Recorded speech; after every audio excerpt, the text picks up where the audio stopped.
संसद के संयुक्त सत्र को संबोधित करते हुए मुझे प्रसन्नता हो रही है।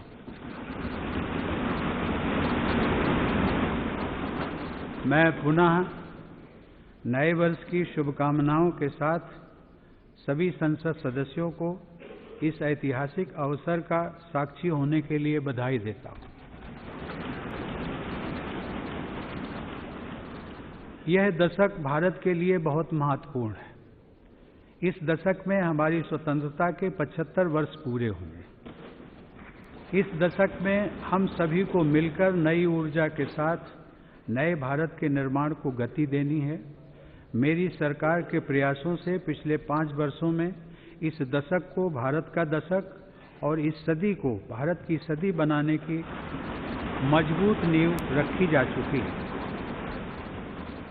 चाहे पूज्य बापू का ग्राम स्वराज का सपना हो, बाबा साहेब आम्बेडकर की सामाजिक न्याय की नीति हो, नेहरू जी का आधुनिक भारत बनाने का स्वप्न हो, सरदार पटेल का एक भारत श्रेष्ठ भारत का संकल्प हो, दीनदयाल उपाध्याय का अंत्योदय का लक्ष्य हो या लोहिया जी का समता समाज का दर्शन हो, हम भारत के लोग मिलकर इन सपनों को पूरा करेंगे। माननीय सदस्यगण, भारत का संविधान इन सपनों को पूरा करने में हम सभी का मार्गदर्शक है। कुछ सप्ताह पहले ही 26 नवंबर को संविधान के 70 वर्ष पूरे हुए।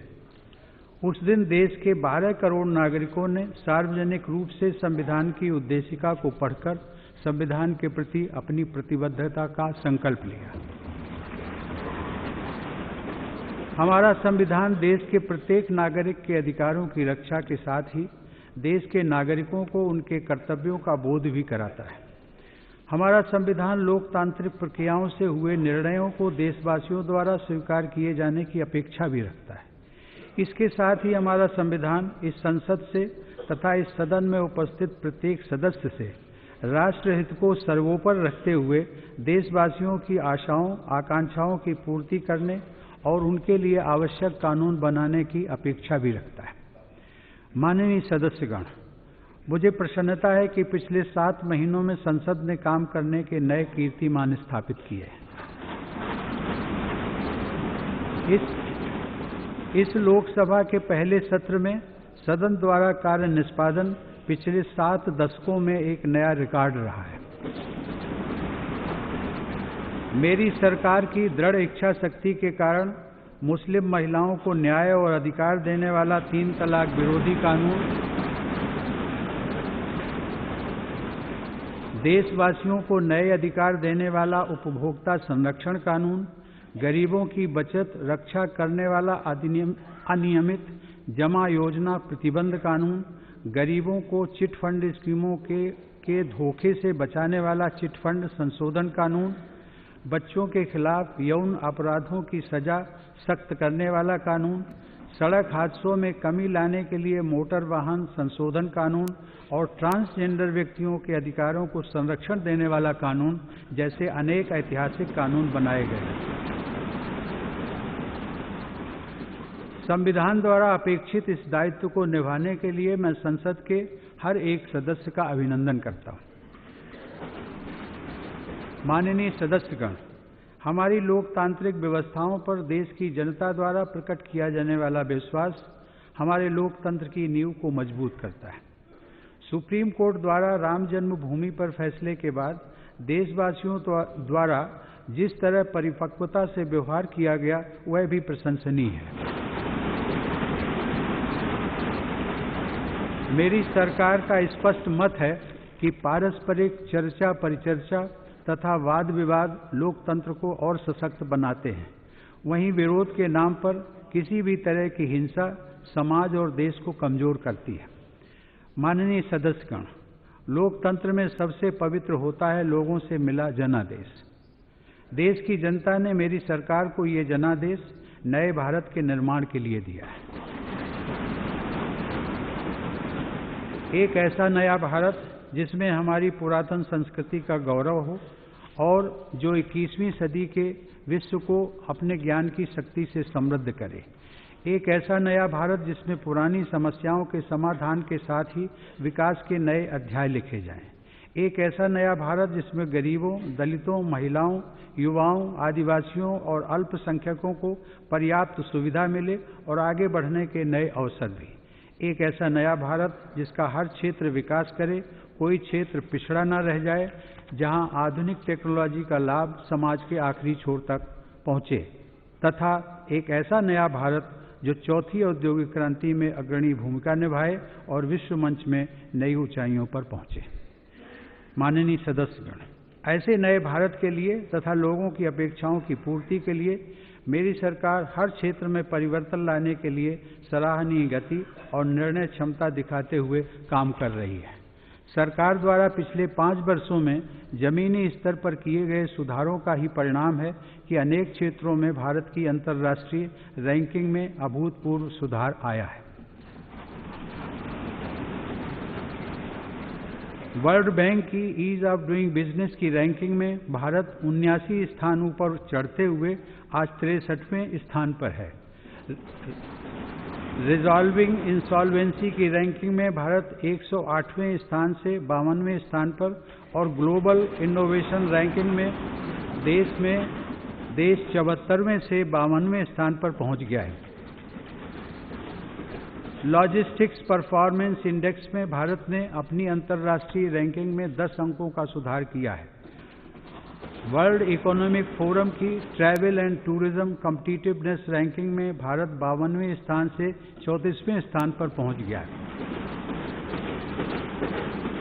अलग अलग क्षेत्रों में ये सुधार अंतर्राष्ट्रीय जगत को भी एक आह्वान है कि भारत ने पिछले 5-6 वर्षों में किस तरह अपनी बुनियाद मजबूत की है और भारत के लोग कैसे नए भारत के निर्माण के लिए उत्साहित हैं।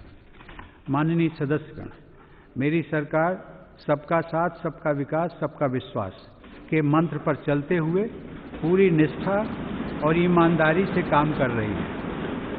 8 करोड़ गरीबों को मुफ्त गैस कनेक्शन, 2 करोड़ गरीबों को घर, लगभग 38 करोड़ गरीबों के बैंक खाते, 50 करोड़ लोगों को 5 लाख रुपए तक के मुफ्त इलाज की सुविधा, 24 करोड़ लोगों को बीमा सुरक्षा कवच, 2.5 करोड़ से ज़्यादा लोगों को मुफ्त बिजली कनेक्शन पूरी पारदर्शिता के साथ और बिना भेदभाव के दिया गया है।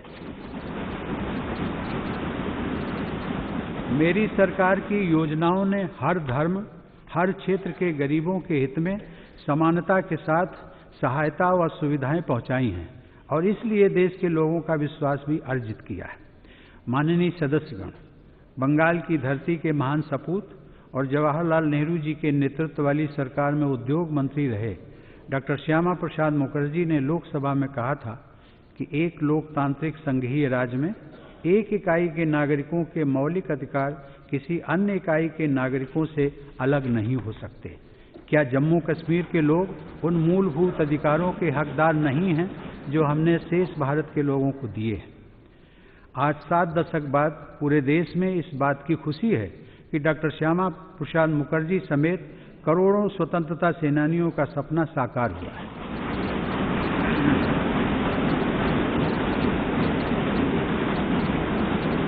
और जम्मू कश्मीर एवं लद्दाख के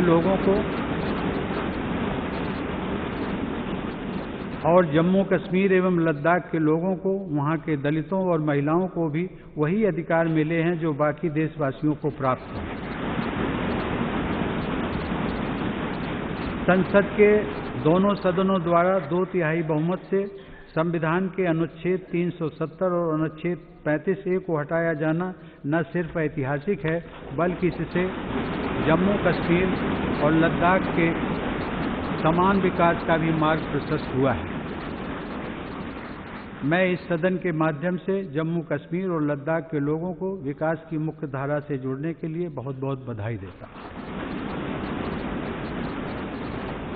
माननीय सदस्यगण, जम्मू कश्मीर और लद्दाख का तेज विकास वहां की संस्कृति और परंपराओं की रक्षा, पारदर्शी व ईमानदार प्रशासन और लोकतंत्र का सशक्तिकरण मेरी सरकार की प्राथमिकताओं में है। राष्ट्रपति शासन के दौरान और केंद्र शासित प्रदेश बनने के बाद जम्मू कश्मीर और लद्दाख में विकास की सभी परियोजनाओं में तेजी आई है। वर्ष 2018 के अंत में जम्मू कश्मीर की 4,400 से अधिक पंचायतों में शांतिपूर्वक चुनाव संपन्न हुए थे। स्वतंत्रता के बाद पहली बार वहां 300 से अधिक ब्लॉक डेवलपमेंट काउंसिल्स के चुनाव भी कराए गए हैं। अब वहां के लोगों को स्वच्छ भारत अभियान, उज्ज्वला योजना, आयुष्मान भारत योजना, उजाला योजना, डीबीटी तथा खाद्य सब्सिडी का पारदर्शी तरीके से पूरा लाभ मिल रहा है। प्रधानमंत्री आवास योजना के तहत जहां मार्च 2018 तक जम्मू कश्मीर में लगभग 3,500 घर बनाए गए थे, वहीं 2 साल से भी कम समय में 24,000 से ज्यादा घरों का निर्माण पूरा किया गया। इसके अलावा जम्मू कश्मीर और लद्दाख में कनेक्टिविटी, सिंचाई, अस्पताल, पर्यटन से जुड़ी योजनाओं एवं IIT, IIM, एम्स जैसे उच्च शिक्षा के संस्थानों की स्थापना का काम भी तेजी से चल रहा है। जम्मू कश्मीर में सेब की सीधी खरीद के लिए नैफेड को जिम्मेदारी दी गई है। इससे कश्मीर घाटी के सेब उत्पादकों को विशेष तौर पर लाभ मिला है। माननीय सदस्यगण, मेरी सरकार की जन कल्याणकारी योजनाओं की सफलता ने तथा सरकार द्वारा लिए गए ऐतिहासिक फैसलों ने देशवासियों की अपेक्षाएं भी बढ़ाई हैं और सरकार का दायित्व भी है। देशवासियों की बरसों से यह अपेक्षा थी कि वो सुगमता के साथ करतारपुर साहिब के दर्शन कर पाएं। मेरी सरकार ने रिकॉर्ड समय में करतारपुर साहिब कॉरिडोर का निर्माण करके गुरु नानक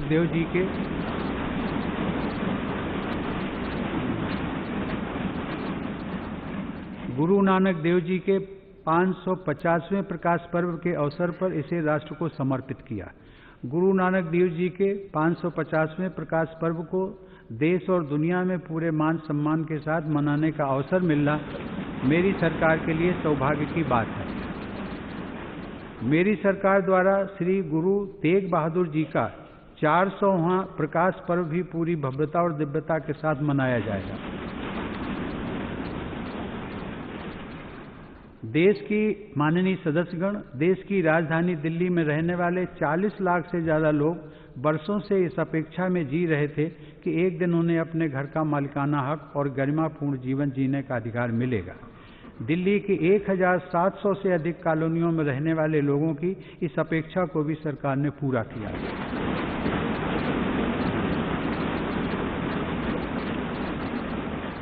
देश के किसानों, खेतिहर मजदूरों, असंगठित क्षेत्र के मजदूरों तथा छोटे व्यापारियों की अपेक्षा थी कि वृद्धावस्था में उनकी सहायता के लिए पेंशन योजना शुरू हो। मेरी सरकार ने न सिर्फ उनकी इच्छा को पूरा किया, बल्कि अब तक इन पेंशन योजनाओं से करीब 60 लाख लाभार्थी जुड़ चुके हैं। पूज्य बापू ने स्वच्छता को ईश्वर की उपासना से बढ़कर बताया था। पिछले 2 अक्टूबर को गांधी जी की 150वीं जयंती पर देश के ग्रामीण इलाकों ने खुद को खुले में शौच से मुक्त घोषित करके राष्ट्रपिता के प्रति सच्ची श्रद्धा व्यक्त की है। अब हम सभी का दायित्व है कि इस दशक में अपने शहरों और गांवों को और अधिक स्वच्छ और सुंदर बनाएं। माननीय सदस्यगण, आज भी देश के ग्रामीण क्षेत्रों में लगभग 15 करोड़ घर ऐसे हैं जहां पाइप से पानी की सप्लाई नहीं होती है। घर में पानी के न होने से हमारी बहनों बेटियों का जीवन सबसे ज्यादा मुश्किल हो जाता है। साथ ही दूषित पानी से पूरे परिवार का स्वास्थ्य खराब होता है। देश के गांवों में हर घर तक पर्याप्त मात्रा में शुद्ध पेयजल पहुंचे, इसके लिए मेरी सरकार ने जल जीवन मिशन शुरू किया है।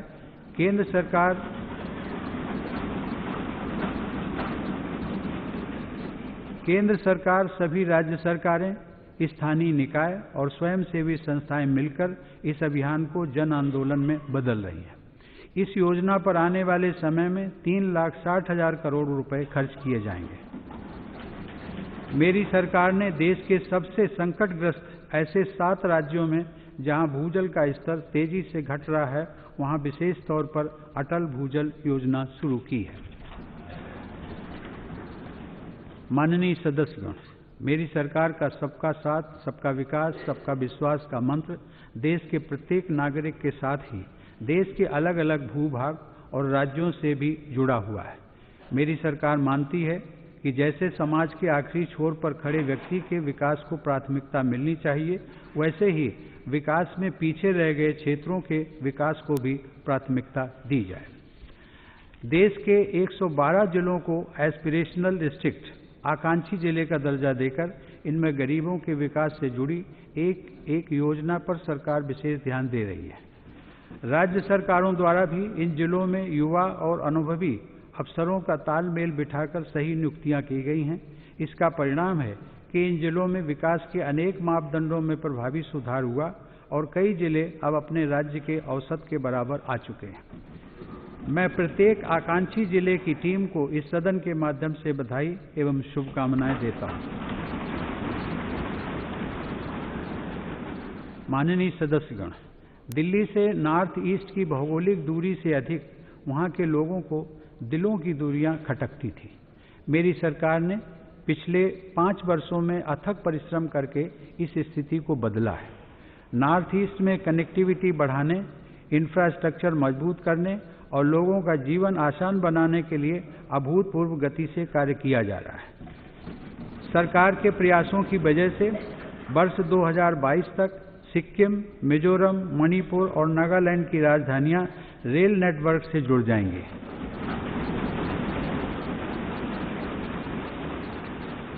अगरतला अखौरा रेल लिंक पर भी काम तेजी से चल रहा है। वर्ष 2022 में ही अरुणाचल प्रदेश के हल्द्वानी में बन रहे नए एयरपोर्ट का काम भी पूरा हो जाएगा। इसके अलावा गुवाहाटी में एम्स, नुमालीगढ़ में बायो रिफाइनरी, मणिपुर में स्पोर्ट्स यूनिवर्सिटी का भी निर्माण तेज गति से हो रहा है। हाल ही में सरकार द्वारा north east gas grid project के लिए लगभग 9,000 करोड़ रुपए स्वीकृत किए हैं।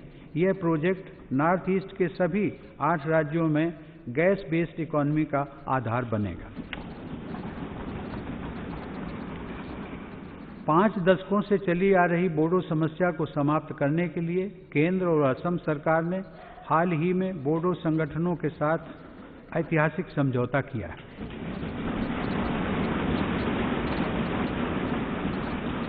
इस समझौते से ऐसी जटिल समस्या जिसमें 4,000 से ज्यादा लोगों की मृत्यु हुई, उसका समाधान निकला है। समझौते के बाद बोडो समुदाय के विकास के लिए सरकार द्वारा 1,500 करोड़ रुपए खर्च किए जाएंगे।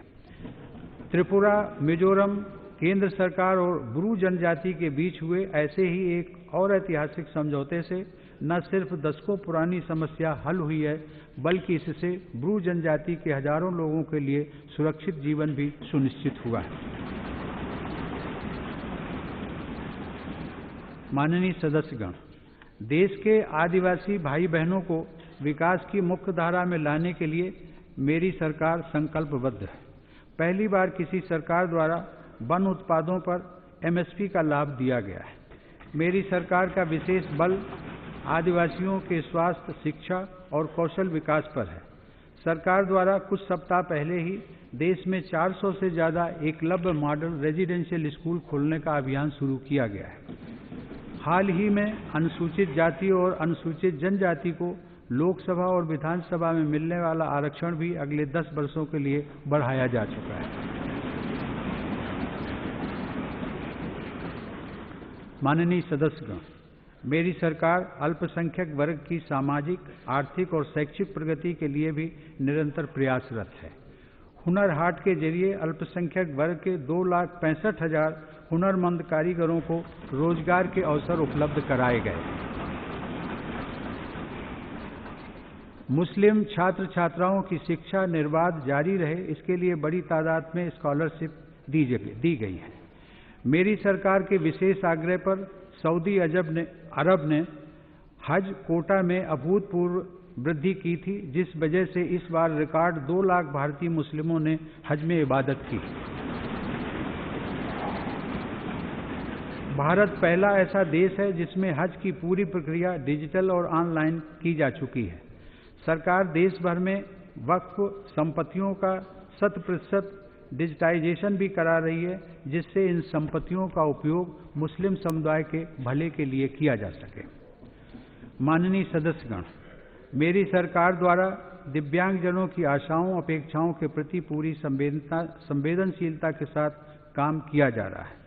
आरक्षण में वृद्धि, कानूनी अधिकार में वृद्धि के साथ ही सरकार ने 1000 से ज़्यादा सरकारी भवनों और 700 से ज़्यादा रेलवे स्टेशनों को सुगम बनाया है।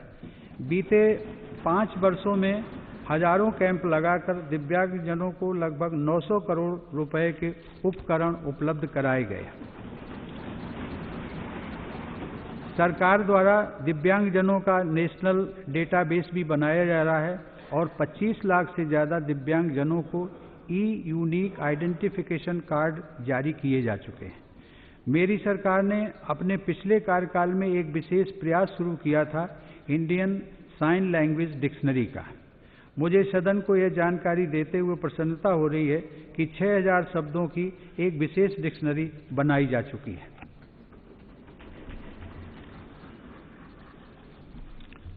माननीय सदस्यगण, भारत ने हमेशा सर्वपंथ समभाव पर विश्वास किया है, लेकिन विभाजन के समय सबसे ज़्यादा प्रहार भारत और भारतवासियों के इसी विश्वास पर किया गया।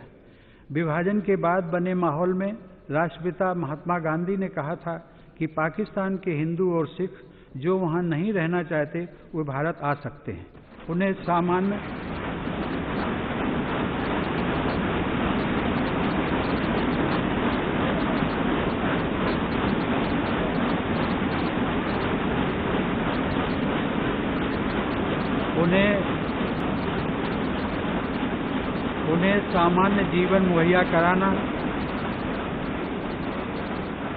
सामान्य जीवन मुहैया कराना भारत सरकार का कर्तव्य है।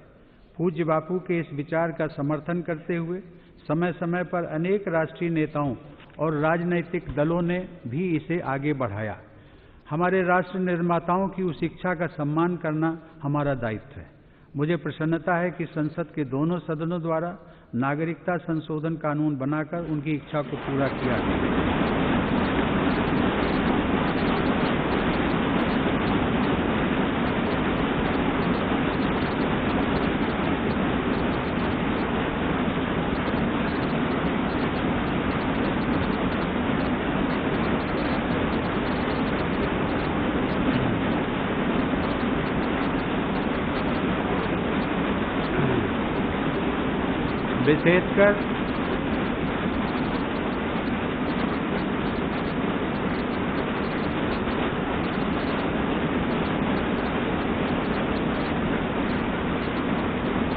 विशेषकर ऐसे समय में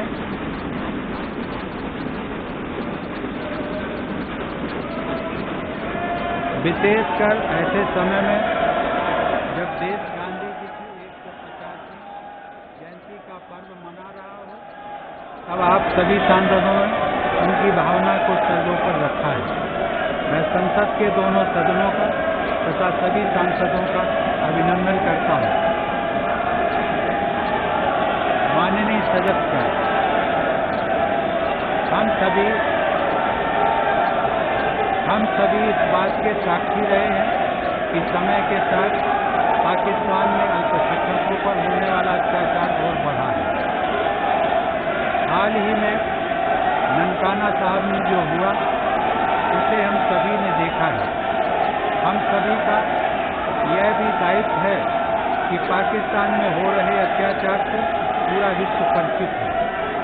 मैं पाकिस्तान में अल्पसंख्यकों पर हो रहे अत्याचार की निंदा करते हुए विश्व समुदाय से इसका संज्ञान लेने और इस दिशा में आवश्यक कदम उठाने का भी आग्रह करता हूं।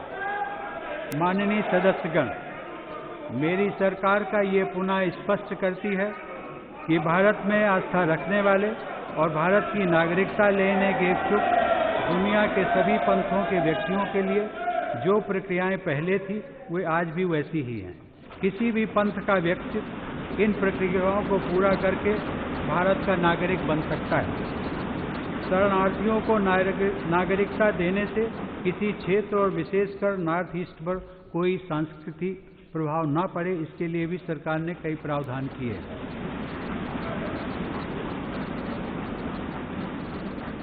माननीय सदस्यगण, भारत भूमि के महान संत कवि थिरुवल्लुवर ने कहा था, उर्वार उलगत्तार्ग आनी ताट्राद अरुवारे एलाम पुरुत, अर्थात किसान धुरी की कील के समान है जो पूरे विश्व को संभाल कर रखता है। वो उन सब के भार का वहन करता है जो खेती नहीं कर सकते। हमारा देश हमारे अन्नदाता किसानों का ऋणी है, जिनके परिश्रम से हम खाद्यान्न में आत्मनिर्भर हैं। निस्वार्थ भाव से देश की सेवा करने वाले किसानों की जिंदगी बदले, ग्रामीण क्षेत्रों का विकास हो, ये मेरी सरकार की प्राथमिकता है।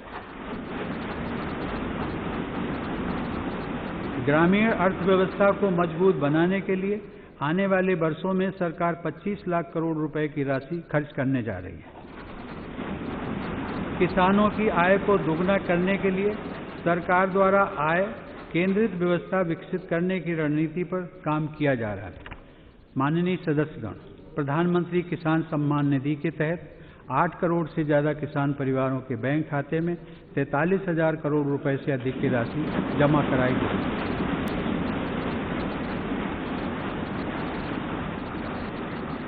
इसी महीने 2 जनवरी को एक साथ 6 करोड़ किसानों के बैंक खाते में 12,000 करोड़ रुपए ट्रांसफर करके मेरी सरकार ने रिकॉर्ड बनाया है।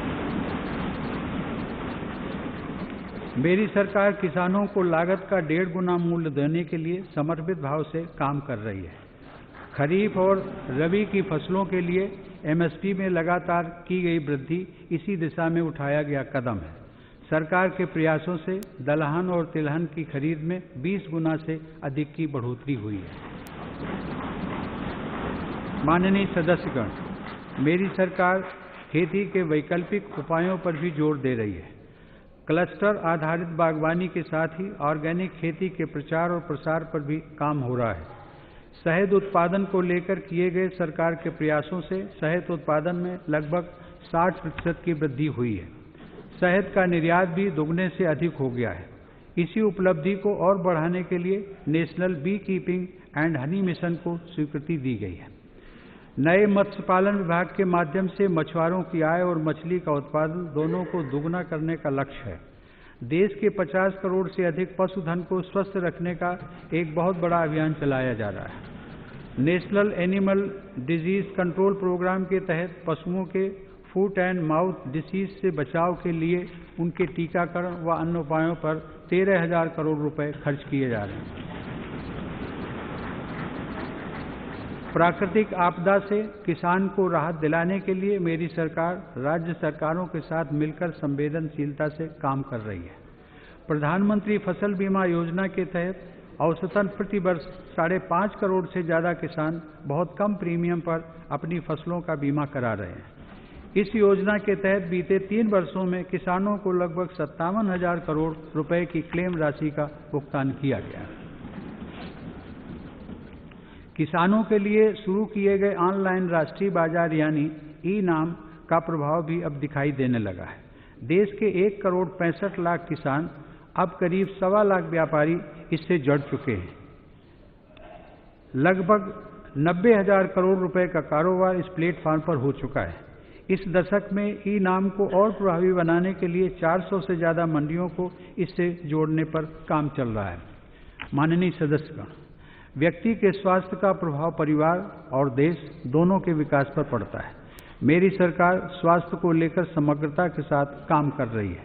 प्रिवेंटिव हेल्थ केयर और क्यूरेटिव हेल्थ केयर हर स्तर पर गंभीर प्रयास हो रहे हैं। स्वच्छ भारत अभियान, जल जीवन मिशन, पोषण अभियान, फिट इंडिया अभियान, आयुष्मान भारत योजना, ऐसी अनेक योजनाएं देशवासियों के स्वास्थ्य में सुधार लाने में सहायक हो रही हैं। आयुष्मान भारत योजना का व्यापक असर देश के हेल्थ सेक्टर पर देखने को मिल रहा है। प्रधानमंत्री जन आरोग्य योजना के तहत अब तक 75 लाख गरीब अपना मुफ्त इलाज करा चुके हैं। इसके साथ ही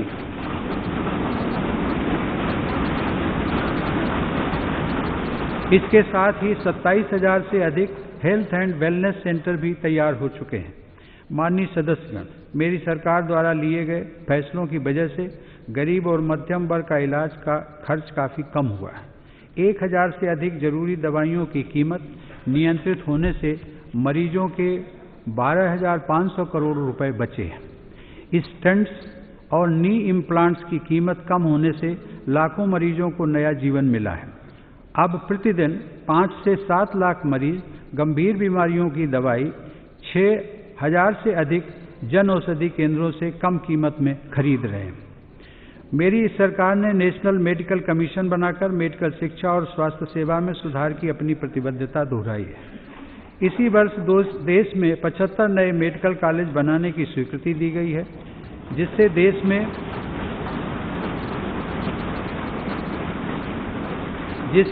में मेडिकल की लगभग 16,000 MBBS और 4,000 से अधिक PG सीटों की बढ़ोतरी होगी।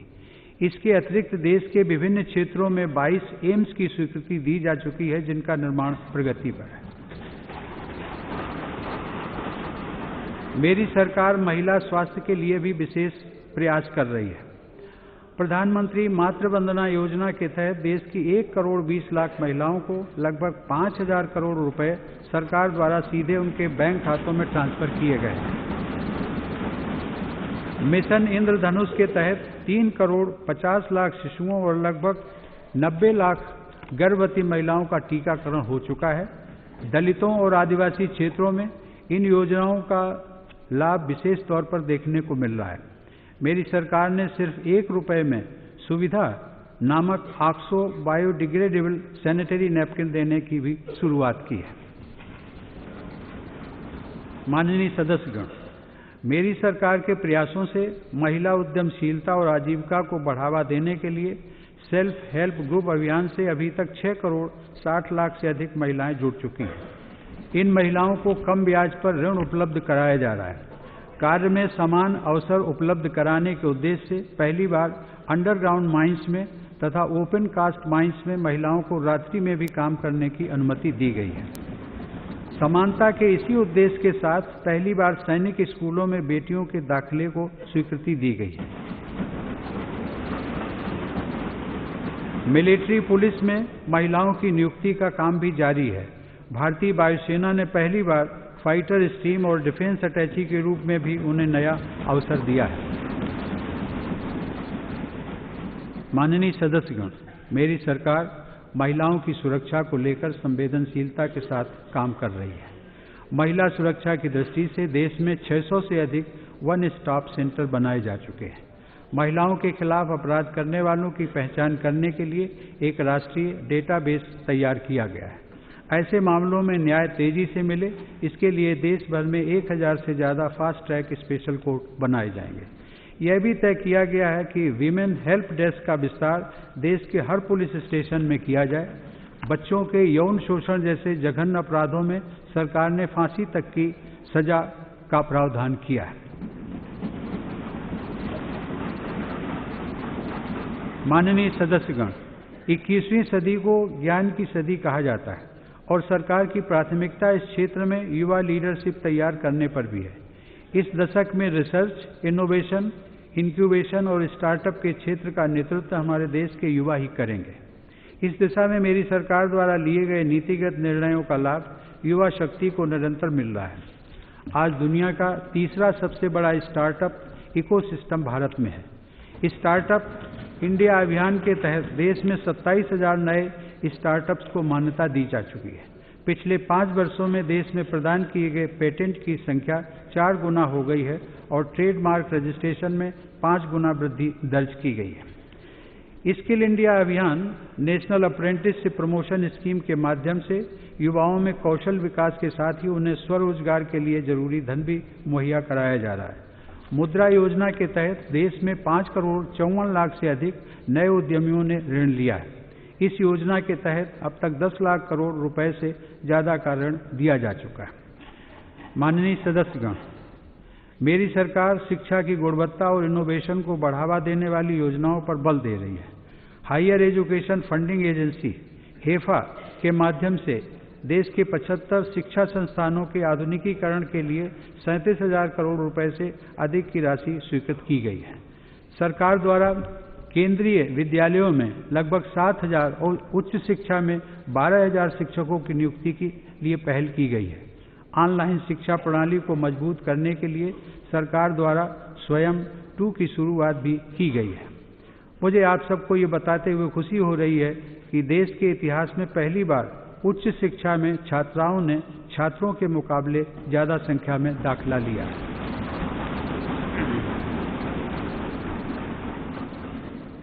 माननीय सदस्यगण, खेल के क्षेत्र में भारत को विश्व की महत्वपूर्ण शक्ति बनाने की पूरी संभावना हमारे युवाओं में है। खेलो इंडिया अभियान और ओलंपिक पोडियम स्कीम सहित अनेक योजनाओं के तहत युवा टैलेंट की पहचान की जा रही है। उन्हें उच्च स्तर पर मुकाबले के लिए उचित प्रशिक्षण की व्यवस्था की जा रही है। कुछ दिन पहले ही खेलो इंडिया अभियान का तीसरा चरण सफलतापूर्वक गुवाहाटी में संपन्न हुआ है। उल्लेखनीय है कि इस बार इसमें 80 नए नेशनल रिकॉर्ड्स बने हैं, जिसमें से 56 महिला खिलाड़ियों ने बनाए हैं।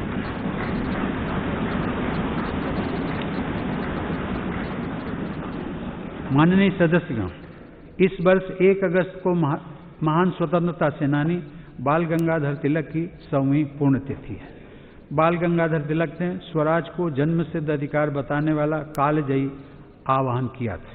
स्वराज की सिद्धि के बाद देश ने सुराज प्राप्ति के लिए आगे बढ़ना शुरू किया। सुराज के लक्ष्य की ओर तेजी से बढ़ते हुए मेरी सरकार 3 स्तरों पर कार्य कर रही है।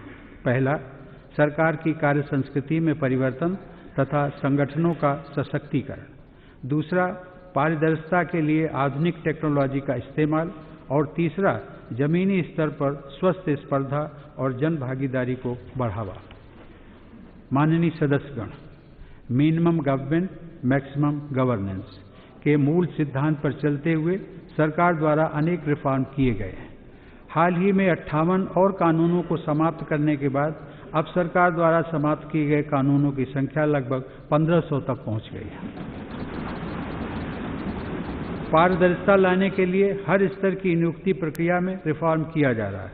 ग्रुप बी के अधिकांश और ग्रुप सी पदों में इंटरव्यू समाप्त किए जाने का लाभ युवाओं को हो रहा है। माननीय सदस्यगण, योजनाओं के सफल क्रियान्वयन के लिए साइलोज का समाप्त होना और विभागों में समन्वय बहुत आवश्यक है। इस दिशा में पिछले वर्ष अक्टूबर में सिविल सेवा की 20 से अधिक सेवाओं के अफसरों के लिए कॉमन फाउंडेशन कोर्स का आयोजन एक महत्वपूर्ण कड़ी है।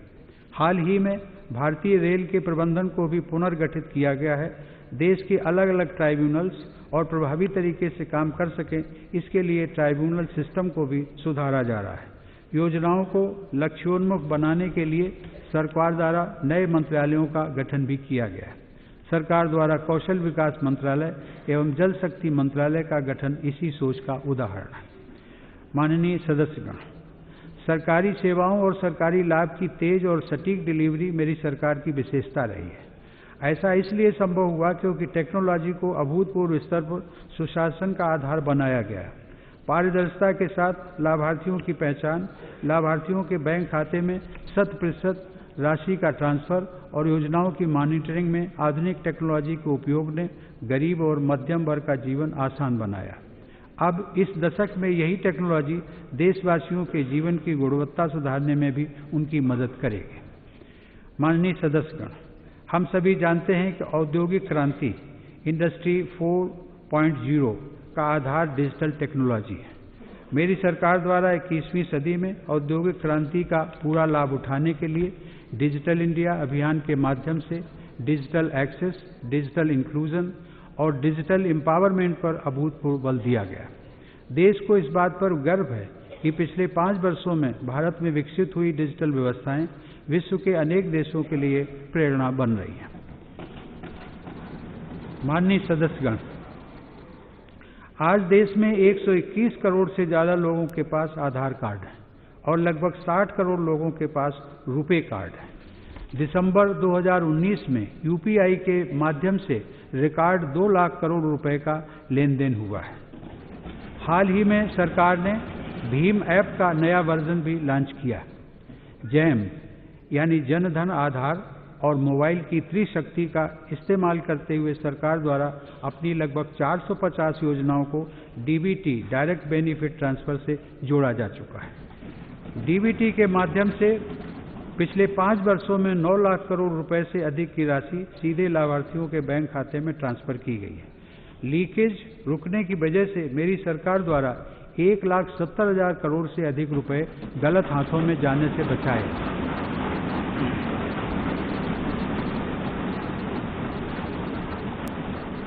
गवर्नमेंट ई मार्केट प्लेस यानी जेम ने सरकारी खरीद में पारदर्शिता स्थापित की है। जेम से छोटे और लघु उद्यमियों को जहां सरकार के रूप में बहुत बड़ा बाजार मिला है, वहीं इससे सरकार की पहुंच सीधे उद्यमी तक हुई है। पिछले 3 साल में सरकार के अलग अलग विभागों द्वारा जेम के माध्यम से लगभग 40,000 करोड़ रुपए का सामान खरीदा गया है।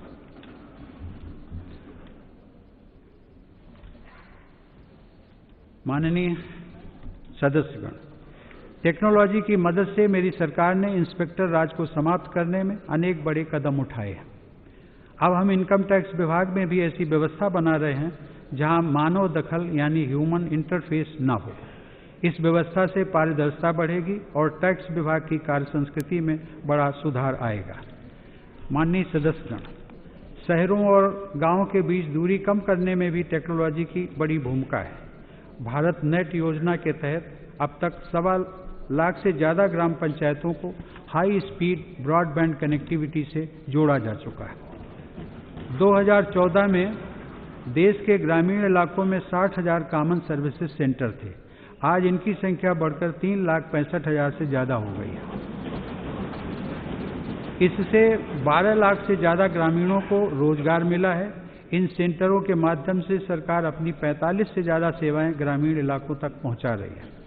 माननीय सदस्यगण, एक भारत श्रेष्ठ भारत की भावना को सशक्त करते हुए मेरी सरकार टेक्नोलॉजी के माध्यम से देशवासियों के लिए एकीकृत व संगठित व्यवस्था विकसित कर रही है।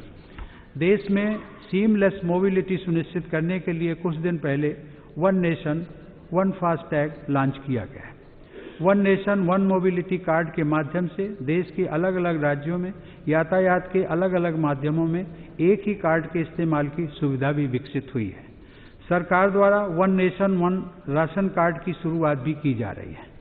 वन नेशन वन टैक्स यानी जीएसटी ने भी टेक्नोलॉजी के माध्यम से देश में पारदर्शी व्यापार को बढ़ावा दिया है। जब जीएसटी नहीं था तो 2 दर्जन से ज़्यादा अलग अलग टैक्स देने होते थे। अब टैक्स का जाल तो समाप्त हुआ ही है, टैक्स भी कम हुआ है। माननीय सदस्यगण, भारत जैसे संघीय प्रणाली वाले देश में विकास की गति बढ़ाने के लिए आवश्यक है कि राज्यों के बीच विकास की योजनाओं में स्पर्धा भी हो और राज्य अपनी योजनाओं के अनुभव का लाभ दूसरे राज्यों को भी दें। मेरी सरकार इसलिए कॉम्पिटिटिव कोऑपरेटिव फेडरलिज्म, प्रतिस्पर्धी सहकारी संघवाद पर निरंतर बल देती रही है। सरकार द्वारा राज्यों को जिला और गांव के स्तर पर रियल टाइम डेटा से मिलने वाली रैंकिंग प्रदान की जा रही है। इसका प्रभाव स्वच्छ भारत अभियान से लेकर ईज ऑफ डूइंग बिजनेस तक और स्मार्ट सिटी मिशन से लेकर एस्पिरेशनल डिस्ट्रिक्ट प्रोग्राम तक में नजर आता है। सरकारें सही योजनाएं बना सकें और लक्ष्य केंद्रित कार्य कर सकें, इसके लिए सेंसस से मिली जानकारी की महत्वपूर्ण भूमिका होती है। सेंसस में इस बार यह प्रक्रिया तेजी से पूरी हो, इसलिए जानकारी एकत्रित करने के लिए डिजिटल तकनीक का भी इस्तेमाल किया जा रहा है। डिजिटल टेक्नोलॉजी के बढ़ते प्रसार के बीच मेरी सरकार निजता के संरक्षण के प्रति संकल्पित है। इस संकल्प की पूर्ति के लिए सरकार संसद में डेटा प्रोटेक्शन बिल लेकर आई है। माननीय सदस्यगण, मेरी सरकार भारत की अर्थव्यवस्था को $5 ट्रिलियन के लक्ष्य तक पहुंचाने के लिए प्रतिबद्ध है।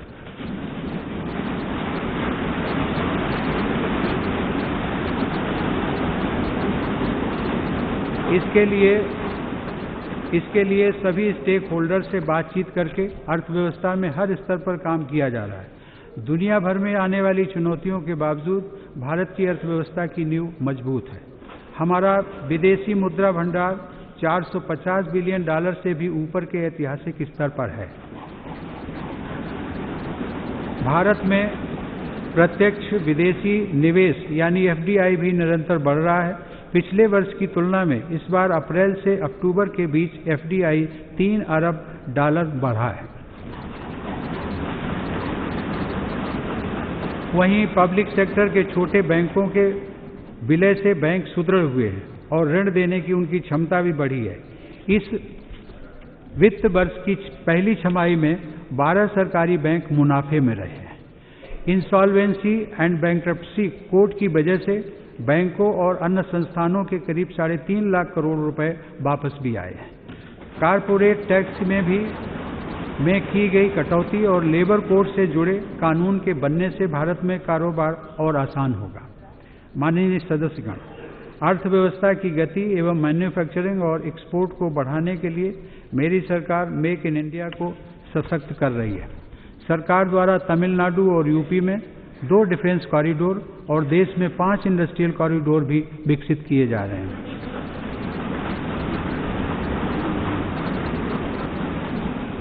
माननीय सदस्यगण, इलेक्ट्रॉनिक्स मैन्युफैक्चरिंग में भारत विशेष रूप से तेजी से आगे बढ़ रहा है। मोबाइल फोन, टीवी और दूसरे इलेक्ट्रॉनिक्स उपकरणों की मैन्युफैक्चरिंग को और गति देने के लिए नेशनल पॉलिसी ऑन इलेक्ट्रॉनिक्स बनाई गई है। वर्ष 2014-15 में देश में जहां करीब 1,96,000 करोड़ रुपए के इलेक्ट्रॉनिक्स उपकरणों का निर्माण हुआ, वहीं वर्ष 2018-19 में यह बढ़कर 4,58,000 करोड़ रुपए तक पहुंच गया। 2014 में भारत में मोबाइल बनाने वाली सिर्फ 2 कंपनियां थीं। आज भारत दुनिया का दूसरा सबसे बड़ा मोबाइल निर्माता देश का है। सरकार द्वारा ऑटोमोबाइल और रेलवे में भी मेक इन इंडिया को प्रोत्साहित किया जा रहा है। वंदे भारत और तेजस एक्सप्रेस के रूप में पूरी तरह से भारत में बन रही आधुनिक रेलगाड़ियों का निर्माण कार्य प्रगति पर है। माननीय सदस्यगण, आजादी के मूल मंत्र में एक भावना थी, आत्मनिर्भर भारत। आत्मनिर्भर भारत तब बनता है जब हर भारतीय भारत में बनी हर वस्तु पर गर्व करे। मेरी सरकार उज्जवल कल के लिए लोकल के मंत्र पर विश्वास करती है। मैं पंचायत से लेकर पार्लियामेंट तक देश के प्रत्येक जनप्रतिनिधि से, देश की हर सरकार से आग्रह करता हूं कि उज्जवल कल के लिए लोकल को एक आंदोलन में परिवर्तित करें। मैं प्रत्येक भारतीय से भी आग्रह करूंगा कि वे स्थानीय उत्पादों को प्राथमिकता दें।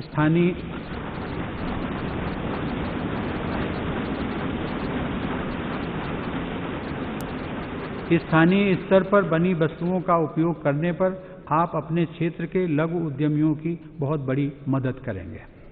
माननीय सदस्यों, देश में 21वीं सदी का आधुनिक इंफ्रास्ट्रक्चर हो, ये गरीब से लेकर मध्यम वर्ग की आशा आकांक्षा रहती है।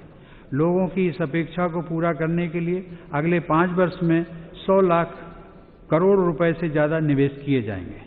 कनेक्टिविटी पर विशेष बल देते हुए नए हाईवेज, नए वाटरवेज, नए एयरवेज, नए आईवेज के निर्माण पर भी सरकार ध्यान दे रही है। देश के इंफ्रास्ट्रक्चर में ग्रामीण सड़कों का बहुत बड़ा योगदान है। प्रधानमंत्री ग्रामीण सड़क योजना के जरिए देश के कोने कोने तक ग्रामीण सड़कों का विस्तार हुआ है। इन सड़कों को सुदृढ़ बनाने और उन्हें स्कूल, अस्पताल व मंडियों से जोड़ने के लिए प्रधानमंत्री ग्रामीण सड़क योजना का तीसरा चरण शुरू किया गया है। इसके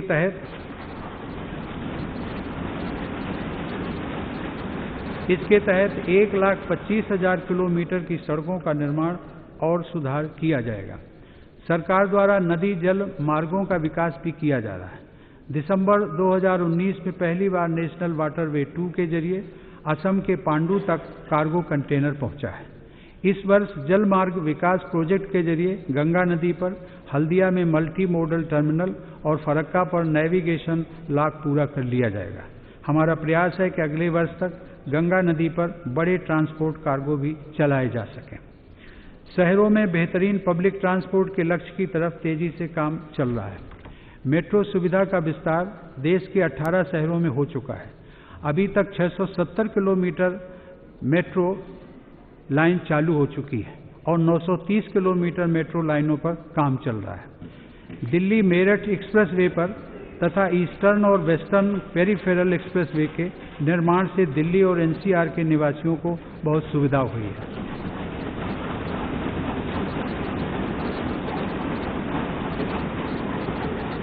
माननीय सदस्यगण, $5 ट्रिलियन की अर्थव्यवस्था के लक्ष्य को प्राप्त करने में देश के टियर 2 और टियर 3 शहर एक नई भूमिका के साथ उभर रहे हैं। स्वच्छता हो, सुविधाएं हो, स्टार्टअप हो या फिर दूसरा कारोबार, छोटे शहरों की प्रगति उत्साहवर्धक है। साल 2014 के बाद से ही छोटे शहरों में स्टार्टअप्स की 45 से 50% की वृद्धि दर देखी गई है। इसी तरह उड़ान योजना के तहत करीब 35 लाख लोग अब तक हवाई यात्रा कर चुके हैं। पिछले वर्ष 335 नए हवाई मार्गों की अनुमति दी गई है। अनुमान है कि आने वाले देशों में देश का आधे से ज़्यादा डिजिटल लेन देन इन्हीं टियर 2 और टियर 3 शहरों में होगा। छोटे शहरों और नए मध्यम वर्ग के विकास को देखते हुए मेरी सरकार द्वारा उनकी अपेक्षाओं का पूरा ध्यान रखा जा रहा है। 5 लाख रुपए तक की आय को कर मुक्त करने से भी सबसे अधिक लाभ छोटे शहरों के मध्यम वर्ग को हुआ है। मध्यम वर्ग के जिन परिवारों की आय 18 लाख रुपए तक की है, उन्हें 20 वर्ष तक के होम लोन पर 5 से 6 लाख रुपए तक की बचत हो रही है। घरों को बनाने की अधूरी और लंबित परियोजनाओं को पूरा करने के लिए सरकार द्वारा 25,000 करोड़ रुपए के फंड की जो व्यवस्था की गई है, उसका लाभ भी सबसे ज़्यादा मध्यम वर्ग को ही मिलेगा।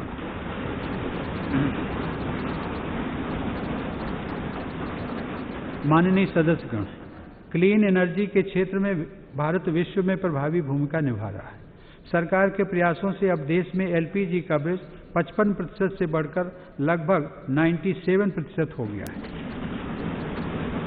सिटी गैस डिस्ट्रीब्यूशन का अब देश के 407 जिलों में विस्तार किया जा रहा है। अब हम गैस बेस्ड अर्थव्यवस्था की तरफ कदम बढ़ा रहे हैं। मेरी सरकार ने पर्यावरण की दृष्टि से अक्षय ऊर्जा के उत्पादन के लक्ष्य को बढ़ाकर 450 गीगावाट कर दिया है। प्रधानमंत्री कुसुम योजना के माध्यम से देश में किसानों को 17 लाख से ज़्यादा सोलर पंप देने का लक्ष्य रखा गया है। इसी तरह सरकार द्वारा सोलर रूफटॉप कार्यक्रम के दूसरे चरण में 38 गीगावाट बिजली उत्पादन करने का लक्ष्य है। माननीय सदस्यगण, देशवासियों के प्रयास से भारत में पिछले 4 साल में पेड़ और वन के क्षेत्र में 13,000 वर्ग किलोमीटर की वृद्धि हुई है। इसी तरह बाघों की संख्या में जो 2014 में 2226 थी, वो जुलाई 2019 में बढ़कर 2967 हो चुकी है। देश में बाघों की बढ़ती संख्या संतोष का विषय है। वायु और जल प्रदूषण से निपटने के लिए देश के 102 शहरों में सरकार नेशनल क्लीन एयर प्रोग्राम भी लागू करने जा रही है। मुझे संतोष है कि सरकार द्वारा शुरू किए गए नमामि गंगे मिशन के सकारात्मक परिणाम भी दिखाई देने लगे। इस मिशन के तहत 7,000 करोड़ रुपए के प्रोजेक्ट्स पर काम पूरा हो चुका है और 21,000 करोड़ रुपए से अधिक के प्रोजेक्ट्स पर कार्य प्रगति पर है। इन सारे प्रयासों का असर देश के पर्यटन क्षेत्र पर भी दिख रहा है। बीते कुछ वर्षों से पर्यटन को बढ़ावा देने के लिए इससे जुड़े इंफ्रास्ट्रक्चर पर अभूतपूर्व काम किया गया है। हाल ही में देश की हेरिटेज बिल्डिंग्स के संरक्षण और सौंदर्यीकरण के लिए कोलकाता से एक राष्ट्रव्यापी कार्यक्रम की शुरुआत की गई है। स्वदेश दर्शन और प्रसाद योजना से तैयार हो रहे आधुनिक इंफ्रास्ट्रक्चर से भी पर्यटन सेक्टर को मजबूती मिल रही है। दुनिया की सबसे ऊंची सरदार पटेल की प्रतिमा स्टैच्यू ऑफ यूनिटी को देखने आने वाले पर्यटकों की संख्या भी नित नए रिकॉर्ड बना रही है।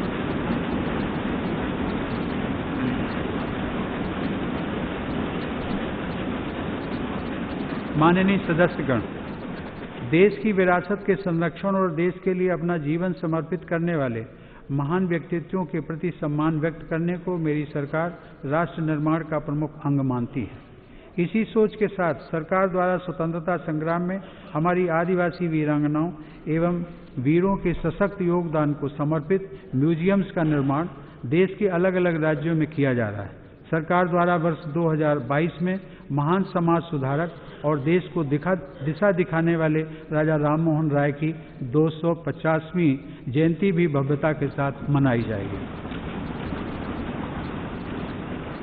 माननीय सदस्यगण, भारत के अंतरिक्ष कार्यक्रम का लक्ष्य सदैव मानवता की सेवा रहा है। देश के अंतरिक्ष वैज्ञानिकों के अथक परिश्रम के कारण चंद्रयान 2 ने देश के युवाओं में टेक्नोलॉजी के प्रति नई ऊर्जा का संचार किया है। मेरी सरकार द्वारा चंद्रयान 3 को स्वीकृति दी जा चुकी है। इसरो द्वारा मानव अंतरिक्ष यान कार्यक्रम, गगनयान तथा आदित्य 1 मिशन पर भी तेजी से कार्य हो रहा है। माननीय सदस्यगण, बदलते समय में देश की रक्षा से जुड़ी नई और जटिल चुनौतियों का सामना करने के लिए मेरी सरकार सेनाओं को और भी सशक्त, प्रभावशाली और आधुनिक बना रही है। Chief of defence staff CDS की नियुक्ति और डिपार्टमेंट ऑफ मिलिट्री अफेयर्स का गठन भी इसी दिशा में उठाया गया कदम है। इससे तीनों सेनाओं में समन्वय भी बढ़ेगा और सेनाओं के आधुनिकीकरण और उन्हें आत्मनिर्भर बनाने की प्रक्रिया भी तेज होगी। भारत की सेनाओं और सुरक्षा बलों के पास पर्याप्त हथियार, सुरक्षा उपकरण तथा बुलेट प्रूफ जैकेट हों, इस पर पूरा ध्यान दिया जा रहा है। उत्तर प्रदेश में अमेठी की ऑर्डिनेंस फैक्ट्री में रूस के साथ मिलकर दुनिया की आधुनिक राइफल AK-203, AK-203 का निर्माण शुरू किया जा रहा है।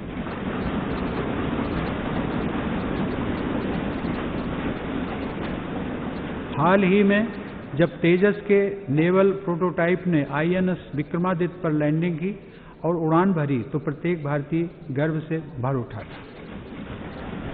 सरकार द्वारा अंतरिक्ष में भी सुरक्षा के लिए ऐतिहासिक कदम उठाए गए हैं। ASAT के सफल परीक्षण से भारत अंतरिक्ष में विशेष मारक क्षमता हासिल करने वाला दुनिया का चौथा देश बन गया है। माननीय सदस्यगण, मेरी सरकार आतंकवाद के खतरे से देश को बाहर निकालने के लिए पूरे सामर्थ्य और दृढ़ता से काम कर रही है।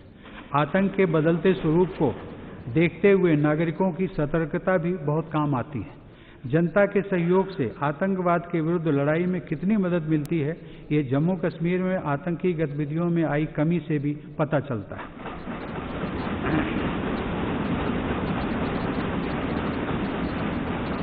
मेरी सरकार ने आतंकवाद फैलाने वालों के खिलाफ कड़ी से कड़ी कार्रवाई के लिए सुरक्षा बलों को पूरी छूट दी हुई है।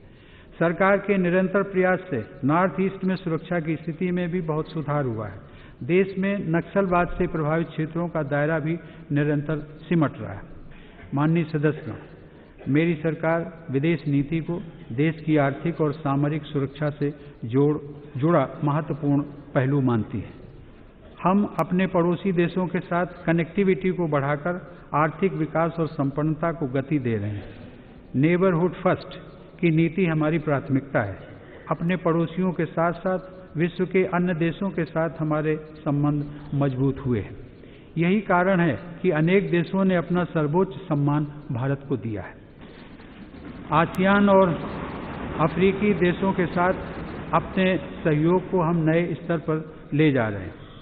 भारत ने इंटरनेशनल सोलर अलायंस के बाद CDRI यानी coalition on disaster resilient infrastructure नाम की वैश्विक साझेदारी की पहल की है। आपदा से निपटने के लिए उठाए गए इस कदम से एक संवेदनशील विश्व शक्ति के रूप में भारत की भूमिका और सशक्त होने जा रही है। माननीय सदस्यगण, जो दशक अभी शुरू हो रहा है वो आने वाले समय में वैश्विक मंच पर भारत की स्थिति तय करेगा।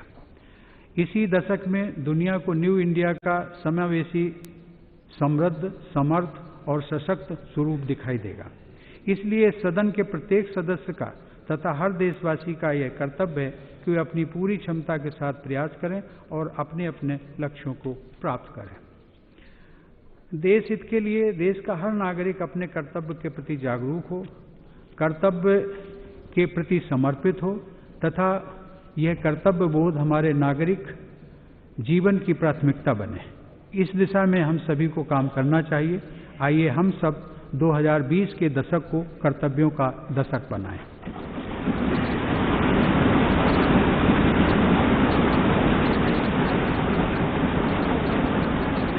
माननीय सदस्य, हमें यह हमेशा याद रखना चाहिए कि किसी भी विचारधारा के नेता या समर्थक होने से पहले हम देश के नागरिक हैं।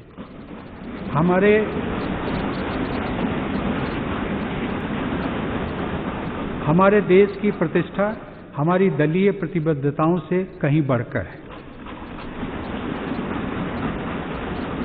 मेरा यह विश्वास है कि आने वाले समय में भी हम सब मिलकर अपने देश के गौरवशाली अतीत से प्रेरणा लेते हुए देश के उज्जवल भविष्य के लिए हर संभव प्रयास करेंगे और अपने प्रयासों में सफल भी होंगे। आइए हम सब मिलकर नए भारत का सपना पूरा करें। हम सब मिलकर नया भारत बनाएं। जय हिंद।